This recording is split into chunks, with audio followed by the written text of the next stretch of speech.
하나님을 만나기 위해서 하나님의 음성을 듣기 위해서 이 기도의 자리로 나오신 성도 여러분들을 진심으로 환영하고 축복합니다. 이 시간 찾으실 하나님의 말씀은 마태복음 8장 23절에서 34절까지 말씀입니다. 신약성경 12페이지에 있습니다.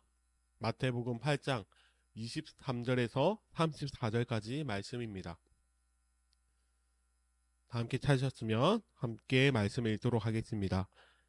배에 오르심에 제자들이 따랐더니 바다에 큰 놀이 일어나 배가 물결에 덮이게 되었을 때 예수께서는 주무시는지라. 그 제자들이 나와 깨우며 이르되 주여 구원하소서, 우리가 죽겠나이다. 예수께서 이르시되 어찌하여 무서워하느냐, 믿음이 작은 자들아 하시고 곧 일어나사 바람과 바다를 꾸짖으시니 아주 잔잔하게 되거늘 그 사람들이 놀랍게 여겨 이르되 이가 어떠한 사람이기에 바람과 바다도 순종하는가 하더라. 또 예수께서 건너편 가다라 지방에 가심에 귀신 들린 자 둘이 무덤 사이에서 나와 예수를 만나니 그들은 몹시 사나워 아무도 그 길로 지나갈 수 없을 지경이더라. 이에 그들이 소리질러 이르되 하나님의 아들이여, 우리가 당신과 무슨 상관이 있나이까? 때가 이르기 전에 우리를 괴롭게 하려고 여기 오셨나이까 하더니 마침 멀리서 많은 돼지떼가 먹고 있는지라. 귀신들이 예수께 간구하여 이르되 만일 우리를 쫓아내시려면 돼지떼에 들여 보내주소서 하니 그들에게 가라 하시니 귀신들이 나와서 돼지에게로 들어가는지라. 온 떼가 비탈로 내리달아 바다에 들어가서 물에서 몰사하거늘 치던 자들이 달아나 시내에 들어가 이 모든 일과 귀신 들린 자의 일을 고하니 온 시내가 예수를 만나려고 나가서 보고 그 지방에서 떠나시기를 간구하더라. 아멘. 사랑하는 성도 여러분, 오늘 시간은 큰 믿음의 소유자라는 제목으로 하나님의 말씀을 전하기를 원합니다. 오늘 우리가 읽은 마태복음 8장 본문은 예수님께서 산상수훈을 마치시고 산에서 내려오신 뒤 많은 기적을 베풀어 주신 말씀이 기록된 본문입니다. 예수님께서 산상수훈을 마치시고 어떤 기적을 베풀어 주셨습니까? 1절부터는 나병으로 고통받는 환자를 고쳐주시고 또 5절부터는 백부장의 하인을 말씀으로만 고쳐주셨습니다. 또 그리고 14절부터는 베드로의 장모를 비롯하여서 많은 사람들을 고쳐주셨습니다. 예수님께서는 이처럼 계속해서 치유 사역을 하시며 많은 사람들에게 주님의 능력을 보여주셨습니다. 그러자 사람들이 예수님을 따라다니기 시작했습니다. 그렇다면 누가 예수님을 따랐을까요? 병고침을 받고 싶은 자들이 많았을 것이라고 생각이 듭니다. 그래서 오늘 본문 23절부터의 말씀은 예수님이 단순히 사람을 고치시는 분이 아니라 모든 만물을 주관하시고 모든 왕 중에 왕이심을 보여주시는 말씀이 기록되어 있습니다. 먼저 23절과 24절 말씀을 보시면 이렇게 기록되어 있습니다. 배에 오르심에 제자들이 따랐더니 바다에 큰 놀이 일어나 배가 물결에 덮이게 되었으되 예수께서는 주무시는지라. 아멘. 예수님께서 배에 오르시자 제자들이 함께 그 배에 타서 예수님을 따랐습니다. 예수님께서 배에 타신 지 얼마나 시간이 지났는지는 기록되어 있지 않지만 그 갈릴리 바다에 큰 물결이 일어났습니다. 성도 여러분들께서는 갈릴리 바다가 실제 바다가 아니라 호수라는 것을 다 알고 계실 것입니다.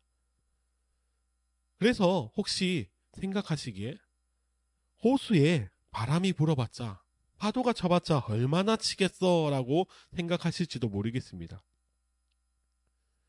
그런데 갈릴리 호수는 세상에서 가장 낮은 민물 호수입니다. 실제로 갈릴리 호수는 해저 210m 지점에 위치하고 있는데 제가 이렇게 설명을 드리는 이유는 갈릴리 호수는 이렇게 골짜기에 둘러싸여 있어서 땅 밑으로 푹 꺼진 형태의 호수입니다. 그래서 산 골짜기로부터 내려오는 바람이 엄청난 곳입니다. 문헌을 찾아보면 갈릴리 호수는 파도가 치면 2, 3m의 높이가 되는 파도가 일어났습니다. 그래서 오늘 말씀은 그냥 조그만 물결에 그것에 겁먹어서 두려워 떠는 제자들이 아니라 진짜로 배가 뒤집힐 것 같은, 사람이 물에 빠져 죽을 것 같은 상황을 겪은 제자들의 상황이라는 것입니다. 그래서 제자들은 주무시고 계시는 예수님을 깨워 살려달라고 요청하였습니다. 분명히 이 제자들에게는 믿음이 있기는 있었습니다. 왜냐하면 병든 자를 고치시는 예수님을 체험하였기 때문입니다. 그래서 예수님께서는 살려달라고 하는 그들을 향하여서 26절 말씀을 통해 이렇게 외치십니다. 26절입니다. 예수께서 이르시되 어찌하여 무서워하느냐 믿음이 작은 자들아 하시고 곧 일어나사 바람과 바다를 꾸짖으시니 아주 잔잔하게 되거늘. 아멘. 예수님께서는 잠에서 깨셔서 바람과 바다를 꾸짖으시며 잔잔하게 하셨습니다. 이 말씀은 예수님께서 천지의 창조주이심을, 또 온 만물을 다스리시는 주관자이심을 제자들에게 보여주시는 말씀입니다. 그런데 여기서 중요한 것은 예수님께서 꾸짖으신 것은 바람과 바다뿐만 아니라 제자들도 꾸짖으신 것이 아주 중요한 포인트입니다.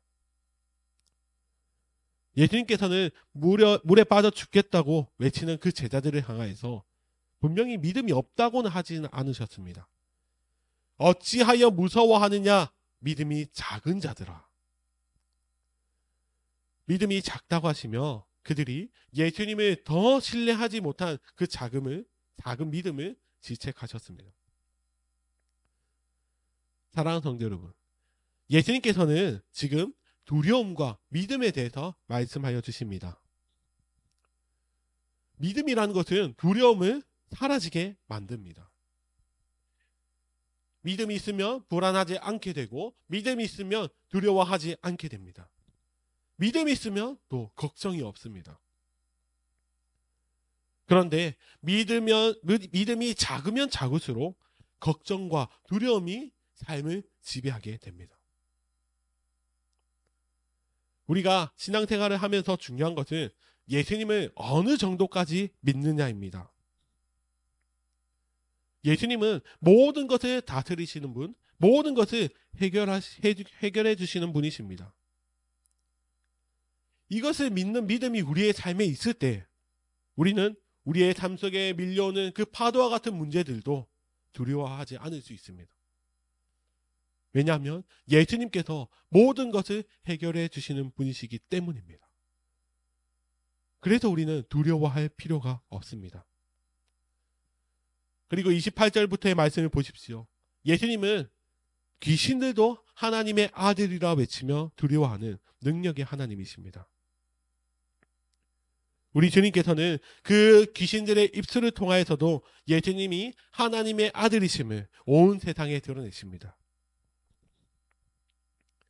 귀신들도 두려워하는 왕 중의 왕 예수 그리스도, 온 만물을 꾸짖으심에 잠잠하게 만드시는 주관자 하나님, 그분이 우리가 믿는 예수 그리스도이십니다. 사랑하는 성도 여러분, 우리가 오늘 말씀을 통해서 기억해야 할 것은 우리는 큰 믿음을 가진 사람들이 되어야 한다는 것입니다. 자신들을 덮치는 파도를 보고 두려워하는 제자들처럼 내 삶에 일어나는 많은 문제들을 보고 두려워 떠는 것이 아니라 우리는 문제를 해결하시는 예수 그리스도, 모든 것을 이기시는 예수 그리스도를 우리가 믿고 붙들어야 함을 우리는 오늘 말씀을 통해 기억해야 합니다. 사랑하는 성도 여러분, 오늘도 우리가 이 말씀으로 하루를 살아내기를 원합니다. 바다를 잠잠케 하시는 예수 그리스도가 오늘 우리의 삶도 붙들어 주고 계심을 우리가 큰 믿음으로 바라보고 우리가 예수 그리스도를 믿고 붙들 때 분명히 내 삶에는 예수 그리스도의 살아계심이 또 주님의 능력이 가득하게 될 줄 믿으시기를 바랍니다. 오늘도 주님 안에서 안전한 하루, 평안한 하루를 살아가시기를 예수님의 이름으로 간절히 축원합니다. 아멘. 이 시간 함께 말씀을 생각하시면서 또 개인의 기도 제목을 놓고 함께 통성으로 기도하며 나아가겠습니다.